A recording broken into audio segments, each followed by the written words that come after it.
Hi everyone, in today's video I'm going to tell you what is memory migration and why it's so useful.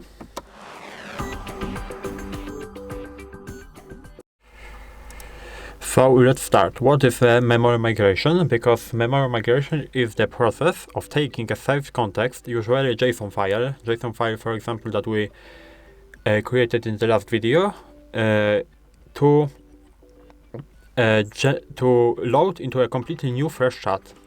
This helps us to avoid something what we call context rot, because context rot is happening during the long conversations, because the model starts mixing irrelevant old details with key decisions. This leads to inconsistent listening and lower quality answers. Migration lets you reset the model and give it only the core essence of the project. I would compare it to for example, formatting a hard drive when you install only the clean and most important files. And how do we perform the memory migration? First of all, and probably the most important, is to create a completely brand new chat. The second one is to use a restoration prompt. We will talk about it later. And the last one is to paste the JSON or YAML file. We will use a JSON file that we created in the last video to show it and test it. And here we have an example of the restoration prompt. So we can write it like this. I will read it. Use the JSON object below to fully restore the context and current state of the project. You must act as if this were your source of information about the previous decisions. Confirm the restoration by briefly listing 3 key decisions. And now we have base 64, but we will talk about it later. Now we will move to Google Studio, and I will show you how to do a memory migration. First of all, as I said, we have to open the completely new chat. So we are clicking on the playground. We will choose our model. So for example, Gemini 3 Pro Preview. And now we have our restoration prompt. So we can copy it and paste it. Now he will tell us probably that we forgot to paste our JSON file, but it's not important. Now we have to move to our chat from the last video. Here we have our JSON file. We can copy it. And now we can wait for him to stop thinking. He will ask us to paste the JSON file, but as you can see, it appears the JSON object was not included in your message. Now we can paste our JSON and wait for it. I will maybe tell if someone didn't watch that video. The main goal of our chat was clear because it was really short. I basically asked him to be mean to me. So we will test if it works, because we can test when we, for example, we will open a completely new chat. We will ask him, hi, how are you? Hi, how are you? He will be very nice and polite to us, but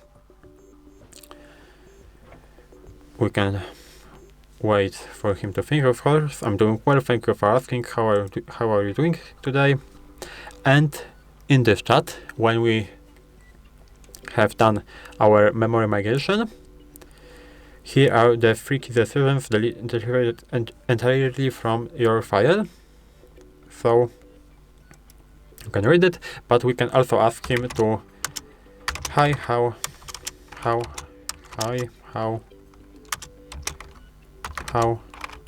you?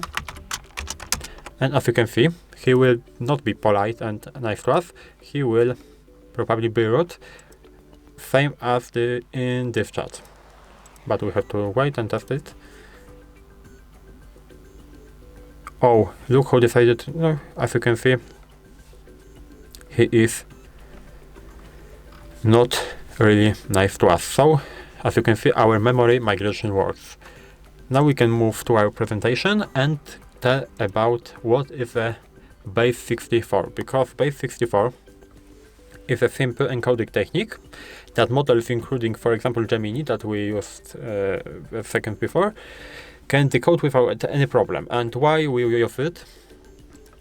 There are the three main reasons to use it and why it's good. Because it leads us to higher integrity, because the base 64 encoded instruction is less likely to be ignored or blurred inside the long prompt. The second one is processing priority. By constantly asking the model to decode the string, you force it to handle your critical metadata before running the main task. And the last one is hypothetical token savings, because it's potential or hypothetical, because why base 64 isn't basically a compression, the way it changes the tokenization of dense structures like JSON can sometimes slightly reduce the cost of passing large context. And now I want to talk how to, or maybe now we will talk about this example. What does the encoded text in base 64 look like? Basically, it's in the standard text if look like this, because, for example, today is Thursday, and encoded, it looks like the random letters, but not worry, our model can easily understand that, and it's even better for him. And now we can move on to how to switch models from Flash to Pro without losing context, because I want to talk about that. And we will use to it a context caching copy, because in the professional environments, context isn't migrated by copying the text manually. Basically, it's handled throughout a dedicated API mechanism. And this tool is, as I said, is named context caching API. And how it works? It allows you to save and reuse pre-computed context tokens, and a large context file, for example project code, is loaded only once, and the system stores it as a cached memory. Benefits of it are basically, as you can see, lowering cost and latency.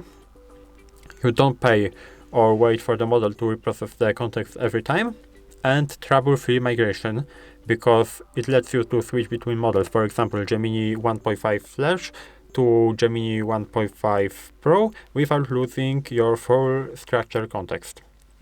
And this is crucial for scalability and professional workflows. And that will be all in this video. If you like it, please leave a like and subscribe, and I hope to see you in the next one.